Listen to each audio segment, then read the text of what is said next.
Hello, ओम साई राम।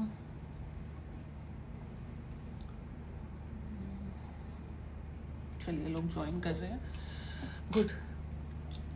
चलिए join करिए फटाफट, फिर हम आज का सेशन स्टार्ट करते हैं। और जो लोग ज्वाइन कर रहे हैं, ओम साई राम सबको। जो ज्वाइन कर रहे हैं उनसे रिक्वेस्ट है कि अगर इसका लिंक आप लोग और ग्रुप्स में और जगह अपने फ्रेंड्स में सर्कल में शेयर कर सकते हो तो प्लीज़ शेयर करो। ओम साई राम सबको, ओम साई राम। तो आज जैसे कि मैंने आपसे प्रॉमिस किया था कि हम एक सीरीज स्टार्ट करेंगे जिसमें प्लैनेट्स के बारे में कुछ बात करूंगी कि प्लैनेट्स और जो हमारा एस्ट्रोलॉजिकल चार्ट है वो क्या कहता है। तो उसके बारे में आज हम बात करते हैं थोड़ी सी। और उससे रिलेटेड जितना मैं आपको एक चीज बस इसमें समझाना चाहती हूँ, जो मैं आज आपको बताऊंगी उससे रिलेटेड अगर आप लोगों को कोई क्वेश्चन पूछना है तो आप अपना क्वेश्चन टाइप कर सकते हो। परफेक्ट, चलो ठीक है। अब करते हैं इसको स्टार्ट। देखो, सबने कहीं ना कहीं अपनी कुंडली बनवाई होगी, एस्ट्रोलॉजिकल चार्ट कहीं ना कहीं आप सबका बना जरूर होगा। और देखा होगा वो किस तरह का होता है। एक स्क्वायर एक कुंडली होती है जिसमें 12 हाउसेज होते हैं, 1 2 3 4 5 6 7 8 9 10 11 12। तो जब हम उन 12 हाउसेज की बात करते हैं तो वो 12 हाउसेज हमेशा हम एंटी क्लॉकवाइज देखते हैं। ऐसे नहीं चलते हैं हाउस कुंडली में, ऐसे एंटी क्लॉकवाइज चलते हैं। ठीक है, तो और ये एंटी क्लॉकवाइज चलते हैं। अभी जैसे जैसे ये चीजें आगे बढ़ेंगी तो आपको समझ में आएगा कि मैं क्या समझाने की कोशिश कर रही हूँ और क्या कह रही हूँ। तो ये 12 हाउसेज जो होते हैं, ये 12 हाउसेज अपने आप में किसी ना किसी चीज को रिप्रेजेंट करते हैं, है ना। सपोज करो कि अगर हम किसी पर्टिकुलर हाउस की स्टडी करेंगे तो हमें ये पता होना चाहिए ना कि ये हाउस, पर्टिकुलर एक हाउस किस चीज को रिप्रेजेंट कर रहा है ना। तभी तो हमें पता चलेगा कि हम किस चीज के बारे में बात कर रहे हैं, या हमारे घर में या हमारे लाइफ में जो प्रॉब्लम आ रही है उसको हमने कहाँ से देखना है ना। एक कुंडली बनी हुई है, उसमें बहुत सारे नंबर्स लिखे हुए हैं, बहुत सारे प्लैनेट्स हैं। तो ऐसे ही देख करके क्या समझ आ जाता है कि हाँ हमारी लाइफ में क्या चल रहा है? नहीं। कब समझ में आता है? जब हम उन प्लैनेट्स को उन हाउस के साथ रिलेट करते हैं, तब हमें समझ में आता है कि ये चल क्या रहा है हमारी लाइफ में, है ना। तो स्टार्ट करते हैं हम फर्स्ट हाउस से। चलो, बाबा का नाम लेके फर्स्ट हाउस से हम स्टार्ट करते हैं। कुंडली का फर्स्ट हाउस मीन्स हम खुद। सबसे पहले शुरुआत हमसे होती है, मीन्स हम खुद को रिप्रेजेंट करता है कुंडली का फर्स्ट हाउस।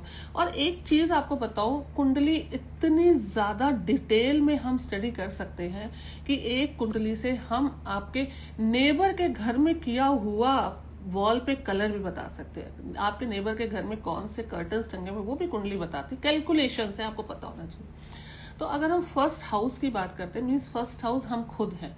ये हमें खुद को रिप्रेजेंट करता है, हमारी बॉडी को रिप्रेजेंट करता है। हम क्या नेचर लेकर के आए हैं इस लाइफ में। कुछ चीजें होती है ना कि हम लाख अपने आप को चेंज करने की कोशिश करें, या हम किसी चीज को लाख छोड़ने की कोशिश करें, लेकिन वो कहीं ना कहीं कुछ कुछ रह जाता है ना। होता है ना कभी कभी कुछ।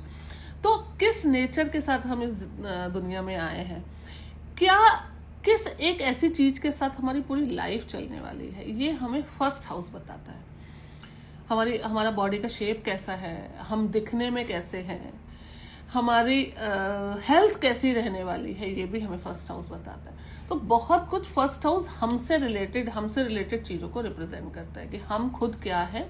तो हमारा पूरा बायोडाटा कह लो या हमारा पूरा एक्सरे, वो हमें फर्स्ट हाउस बताता है। फर्स्ट हाउस मीन्स हम क्या है। थोड़े सारे हाउसेस को एक साथ हम नहीं लेंगे, छोटे छोटे तरह से बेबी स्टेप्स की तरह आगे बढ़ेंगे, नहीं तो वो कंफ्यूजन होता है, समझ में नहीं आता है। अब फर्स्ट हाउस से जब हम एंटी क्लॉकवाइज चलेंगे तो आ जाएगा हमारा सेकंड हाउस। अभी मैं ना बहुत सिंपल तरीके से आप लोगों को समझाऊंगी, बहुत सिंपल तरीके से। कहीं कोई कंफ्यूजन नहीं होना चाहिए, कहीं पे कोई बहुत कॉम्प्लिकेशन नहीं होना चाहिए, क्योंकि बहुत से लोग हैं जो एस्ट्रोलॉजी सीखते हैं या सीख रहे होंगे, लेकिन कुछ लोग हैं जिनके लिए बिल्कुल एस्ट्रोलॉजी पता है, एस्ट्रोलॉजी काम करती है ये भी पता है, लेकिन ये होती क्या है ये किसी को नहीं पता। बहुत से लोग होंगे जिनको नहीं पता, बहुत से लोग होंगे पढ़ते रहते होंगे, पता चलता रहता होगा। तो फर्स्ट हाउस जैसे मैंने कहा, हम खुद हैं, हमारी बॉडी है, हमारी हेल्थ है, ये फर्स्ट हाउस को दिखाती है। हम कैसे दिखते हैं, हमारा नेचर कैसा है, ये सब कुछ फर्स्ट हाउस से दिखाते हैं। फिर फर्स्ट के बाद अगर हम एंटी क्लॉकवाइज चलते हैं तो आ जाता है हमारा सेकंड हाउस। तो सेकंड हाउस क्या कहता है? सेकंड हाउस बेसिकली अगर हम अपने आप से आगे बढ़े, इसको एक छोटी सी चीज की तरह समझते हैं। अगर हम अपने साथ आगे बढ़े तो क्या चीज सबसे पहले हमारे दिमाग में आती है, क्या चीज हम सबसे पहले देखते हैं? तो हम सबसे पहले देखते हैं हमारी फैमिली, है ना, हमारी फैमिली कैसी है, हमारी फैमिली में कौन कौन है। तो सेकंड हाउस जो है, सेकंड हाउस हमारी फैमिली को रिप्रेजेंट करता है। सेकंड हाउस हमारे खाने पीने को रिप्रेजेंट करता है। जो बच्चा पैदा होता है तो सबसे पहली जरूरत उसकी क्या होती है? सबसे पहली जरूरत होती है खाना। हम क्या खाना खाते हैं, कैसा खाना खाते हैं, ये सेकंड हाउस हमें बताता है। सेकंड हाउस हमारे पैसे को भी रिप्रेजेंट करता है कि मीन्स हमारे पास पैसा कितना होगा और उसके आने के सोर्सेस कौन कौन से होंगे। वो एक आगे बहुत लंबी चौड़ी कैलकुलेशन है। मीन्स कितना पैसा और उस पैसे के आने के सोर्सेस कौन कौन से होंगे, तो ये हमें सेकंड हाउस बताता है। सेकंड हाउस कभी कभी क्या होता है ना कि सपोज कर लो कि किसी इंसान का खाना पीना बहुत बुरा होता है। जैसे बुरा इन द सेंस, अगर हम उसको कहेंगे कि कई लोगों कहते हैं बच्चों को हम मना करते हैं बहुत ज्यादा जंक फूड नहीं खाओ, बीमार पड़ जाओगे, ऐसा नहीं करो, वैसा नहीं करो। तो वो जो हम एक गलत खाना पीना या हमारी जो हैबिट्स खाने पीने की गलत होती है, तो वो भी हमें सेकंड हाउस से पता चलता है कि ये पर्टिकुलर इंसान अपनी हैबिट्स कैसे रखता है, खाने पीने की क्या होता है। और पैसे को तो मैंने कहा ही है कि पैसा बहुत ज्यादा इंपॉर्टेंट चीज है, कि पैसा किस सोर्स से आएगा, कहाँ से आएगा और कितना आएगा, ये भी हमें सेकंड हाउस ही बताता है। तो मीन्स फर्स्ट हाउस का एक्सटेंशन जो है वो सेकंड हाउस है। और एक्सटेंशन किसी चीज का कैसे होता है? एक्सटेंशन हमारी फैमिली के थ्रू होता है, एक्सटेंशन हमारे पैसे के थ्रू होता है। तो ये हमारा सेकंड हाउस हो गया। फिर अगर हम थर्ड हाउस की तरफ आए तो थर्ड हाउस क्या कहता है? थर्ड हाउस मीन्स, सबसे पहले थर्ड हाउस का मतलब होता है कि हमारा प्रारब्ध, मीन्स हम कितनी ज्यादा किसी चीज में मेहनत करते हैं। इसको जब हम बाद में कभी प्लैनेट्स की बात करेंगे तो मैं उससे भी रिलेट करके बताऊंगी, क्योंकि थर्ड हाउस का जो प्लैनेट होता है मरकरी होता है। तो हम कितनी मेहनत किसी चीज के लिए कर सकते हैं, कितना कर्म हम किसी चीज के लिए कर सकते हैं, वो हमें थर्ड हाउस हमारा बताता है। थर्ड हाउस हमारे सिबलिंग्स को भी रिप्रेजेंट करता है। थर्ड हाउस से बहुत सारे एट्रीब्यूट निकलते हैं, बहुत सारे एट्रीब्यूट। थर्ड हाउस हमारे रिटर्न वर्क को रिप्रेजेंट करता है। थर्ड हाउस हमारे डॉक्यूमेंटेशन को रिप्रेजेंट करता है, कि हम जो भी काम करते हैं उसमें डॉक्यूमेंटेशन करते हैं, तो वो हम कैसा करते हैं। डेटा को रिप्रेजेंट करता है। जैसे कई बार कहते हैं ना, कोई पूछता है कि मुझे किस फील्ड में जाना अच्छा रहेगा, या मुझे अपनी लाइफ चलाने के लिए क्या काम करना चाहिए। तो जब क्या काम करना चाहिए, तो कभी कभी किसी का थर्ड हाउस बहुत अच्छा होता है, तो डेटा एनालिसिस का काम कर लो, तो वहां से जुड़ करके आप बहुत अच्छा कर सकते हो। थर्ड हाउस हमारे, जैसे मैंने कहा, सिबलिंग्स को भी रिप्रेजेंट करता है। अब सिबलिंग्स को रिप्रेजेंट करता है मीन्स इमीडिएट जो सिबलिंग, हमसे छोटे जो सिबलिंग्स होते हैं, या कभी कभी यहाँ पे कुछ लोग यहाँ पे ये भी कहते हैं कि नहीं, बड़े भाइयों को भी रिप्रेजेंट करता है, बट थर्ड हाउस बेसिकली हमारे सिबलिंग्स को रिप्रेजेंट करता है। Third house short distance travel को भी रिप्रेजेंट करता है। मीन्स जैसे हम एक जगह से दूसरी जगह जाए, कई बार होता है ना, छोटी छोटी जगह पे हम घूमने जाते हैं। सपोज कर लो इंडिया में अगर हम रह रहे हैं, तो जहाँ पे हम रह रहे हैं, चलो हम छोटा सा कुछ एक टूर लगा करके आ गए, वीकेंड पे चले गए और घूम करके आ गए। तो थर्ड हाउस हमारे शॉर्ट डिस्टेंस ट्रेवल को भी रिप्रेजेंट करता है, कि हम कहाँ जाएंगे, कब जाएंगे, उसको जाने से हमें क्या फायदा होगा। कई लोगों की, मैं जैसे कुंडली देखते हुए इतने साल हो गए कुंडली देखते हुए, तो कई लोगों की कुंडली में ये भी पता चलता है कि इस इंसान को अगर ये शॉर्ट ट्रेवल करता रहेगा तो इस इंसान को अपनी लाइफ में बहुत फायदा होगा। तो इस तरह से, और थर्ड हाउस हमारी मेहनत को, सबसे पहली चीज जो थर्ड हाउस में हमारी मेहनत को रिप्रेजेंट करता है, कि हमें किसी काम को करने के लिए कितनी मेहनत करनी पड़ेगी। मीन्स अगर सेकंड हाउस हमारे पैसे को रिप्रेजेंट करता है, तो सेकंड हाउस का एक्सटेंशन हमारा थर्ड हाउस हो गया। मीन्स अगर हम पैसा कमाने के लिए हमें कितनी ज्यादा मेहनत करनी पड़ेगी। कभी कभी क्या होता है ना, कुछ लोगों का होता है ना, आप लोग भी देखते हो, जैसे जॉब करते हो, आसपास अपने देखते हो, कई लोगों को कोई चीज बहुत आसानी से मिल जाती है। मीन्स थोड़ा सा ये काम किया या थोड़ा सा किसी चीज के लिए एफर्ट डाला, हाँ वो मिल गई। और वहीं किसी को चीजें बहुत मुश्किल से मिलती है। मीन्स बहुत ज्यादा जी तोड़ मेहनत करने के बाद ही कुछ चीज मिलती है। ये सब हम थर्ड हाउस से देखते हैं कि थर्ड हाउस किसी का कैसा है।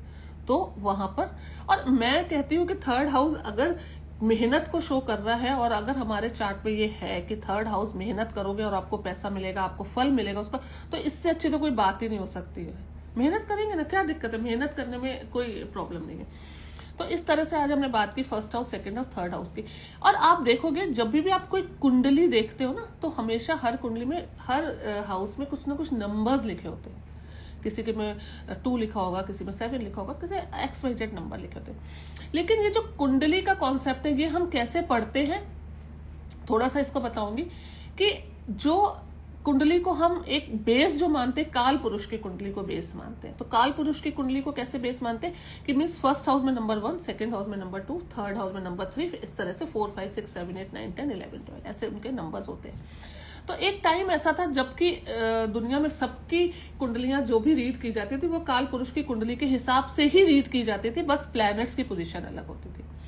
बट आजकल ऐसा नहीं है। आजकल जब भी कुंडली हम रीड करते हैं, जो भी टेक्निक है, तो अब हम लोग असेंडेंट को मानते हैं। मींस अगर कोई लिब्रा असेंडेंट है, कोई कैप्रिकॉर्न असेंडेंट है, कोई टॉरस है, कोई एरीज है, तो इस तरह से अलग अलग नंबर्स होते हैं सबकी कुंडली में और अलग अलग तरीके से उसको रीड करी जाती है। तो जो फर्स्ट हाउस में नंबर लिखा होता है उसकी जो राशि होती है, मींस उसका जो प्लेनेट होता है, मींस अगर नंबर 1 लिखा है फर्स्ट हाउस में तो मींस एरीज राशि, मींस आप एरीज असेंडेंट हो, आपका लग्न एरीज का है। तो इस तरह से हर जो सर्कल घूमता है वो इस तरह से एक एक राशि का ऐसे सर्कल घूमता है। तो आज मैंने आपको बताया first house, second house, third house. बहुत और भी चीजें बहुत डिटेल में है, सिर्फ इतना सिंपल नहीं है, लेकिन डिटेल में थोड़ा सा जब ये चीजें आगे बढ़ेंगी तो समझाऊंगी, क्योंकि आज ही मैं सब कुछ एकदम कॉम्प्लिकेशन के साथ समझा दूंगी तो किसी को कुछ समझ नहीं आएगा। जिनको आती है कुंडली उनको समझ में आएगा, लेकिन जिनको बिल्कुल नहीं आता, जो बिल्कुल इस फील्ड में नए हैं, उनको कुछ समझ में नहीं आएगा कि हम आखिर देख क्या रहे हैं, बात क्या हो रही है। तो जो भी बात मैं आपसे कर रही हूँ, जो भी चीज आपको समझा रही हूँ, कोशिश यही कर रही हूँ कि मैं थोड़ा इस तरह से आपको समझाऊं कि जो बिल्कुल नहीं है तो उसको आप समझ सको। जो बिल्कुल नए हैं इस चीज में, जिनको सिर्फ कुंडली नाम सुना है, एस्ट्रोलॉजिकल चार्ट नाम सुना है, बट आज तक उसको रीड नहीं करा है, आज तक उसको देखा नहीं उसका मतलब क्या होता है, तो उनको ये चीजें समझ में आए। अब मैंने फर्स्ट हाउस की बात की, सेकंड हाउस की बात की, थर्ड हाउस की बात की, बाकी के हाउसेस की बात अब हम कल करेंगे। इन 3 हाउसेस से रिलेटेड अगर किसी को पूछना है तो आप पूछ सकते हो। वैसे तो इतने ज्यादा क्वेश्चंस होंगे नहीं, क्योंकि अभी वो अंडरस्टैंडिंग नहीं आई होगी कि उससे आपको पता चले कि हाँ इसमें मैं कोई क्वेश्चन पूछ सकती हूँ, क्योंकि अभी वो क्वेश्चन वाली स्टेज आई नहीं होगी। फिर भी अगर किसी को कुछ पूछना है तो पूछ सकते हो, लेकिन प्लीज सिर्फ इसी से रिलेटेड कुछ पूछो। आपके डेट ऑफ बर्थ में क्या चल रहा है, आपकी कुंडली में क्या चल रहा है, प्लीज वो अभी नहीं। तो आज वो सेशन नहीं है, वो भी सेशन एक दिन अभी हम करेंगे, 1-2 दिन में। आज थोड़ा सा बिजी भी था शेड्यूल, बट इसीलिए थोड़ा लेट हो गया आज मेरे को लाइव आने में, लेकिन वो सेशन भी हम 1-2 दिन में करेंगे कि देखेंगे कि कैसे कैसे हम एक दिन न्यूमरोलॉजी और टैरो का सेशन भी करेंगे, जिसमें आप लोग अपने क्वेश्चन आंसर भी पूछ सकते हो। एस्ट्रोलॉजी सेशन थोड़ा लाइव में मुश्किल होता है कि कुंडली बनाओ फिर फटाफट करो, तो वो और जल्दी वाला मेरे को अच्छा नहीं लगता है कि जल्दी में ठीक से प्रिडिक्शन नहीं होता है, वो सब गड़बड़ हो जाता है।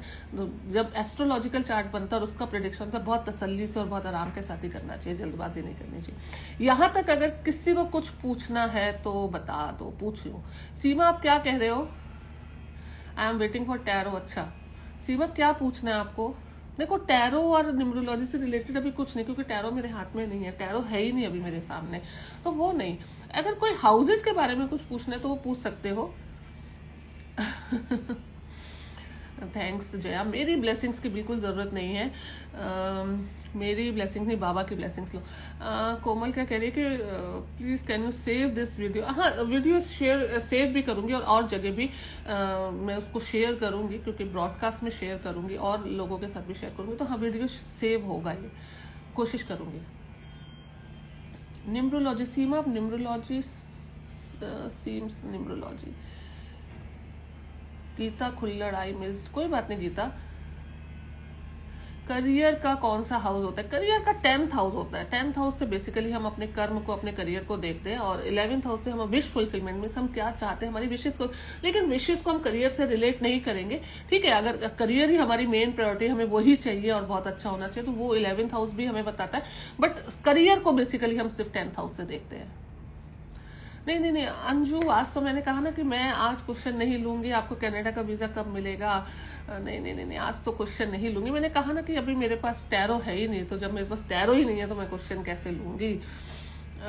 बस आप लोग एस्ट्रोलॉजी से रिलेटेड कुछ पूछना है तो वो पूछ सकते हो, क्वेश्चन आंसर नहीं। तो हम धीरे धीरे ऐसे करके मैं आज इंस्टा पे लाइव आई हूँ, एक दिन फेसबुक पे भी लाइव आऊंगी और कोशिश करूंगी कल से तो लाइव आने की। मैं यूट्यूब पे लाइव आऊंगी, तो यूट्यूब पे ज्वाइन करो और बहुत लोग ज्वाइन करो। मैंने कहा आप लोग इस लिंक को जब मैं आती हूँ तो अपने ग्रुप्स में शेयर करो ताकि ज़्यादा से ज़्यादा लोग ज्वाइन करें और जो समझना चाहें वो समझ सकते हैं। तो यही आप लोगों से रिक्वेस्ट है।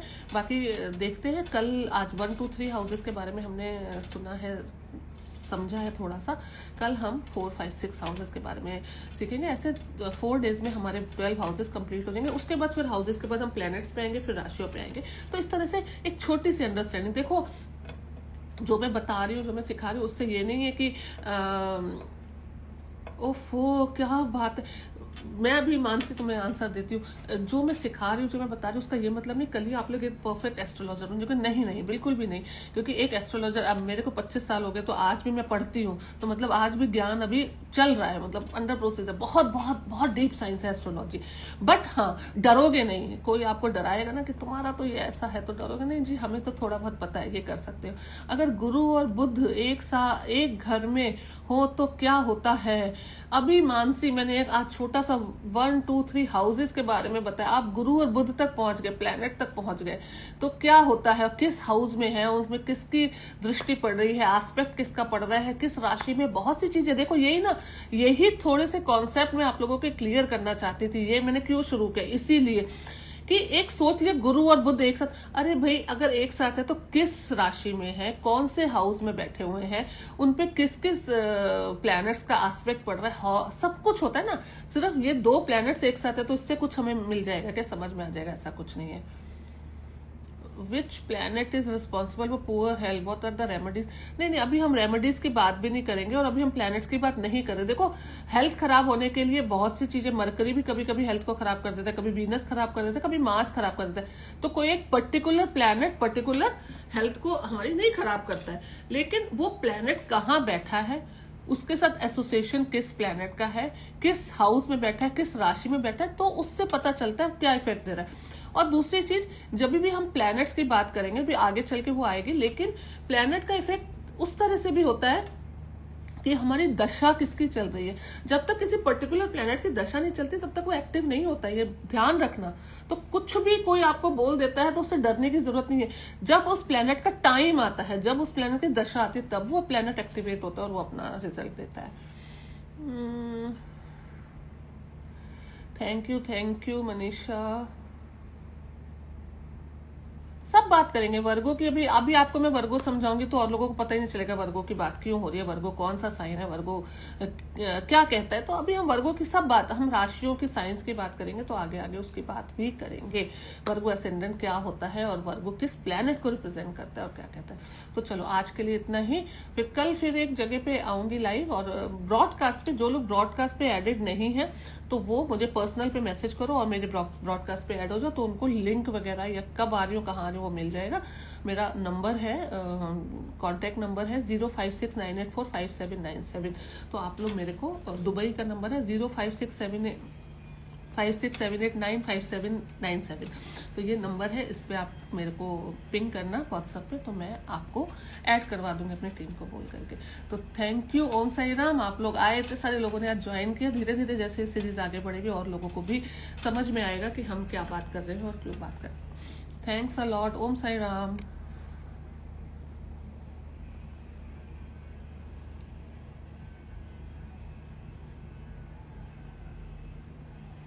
कमल ये करो, क्या करना है।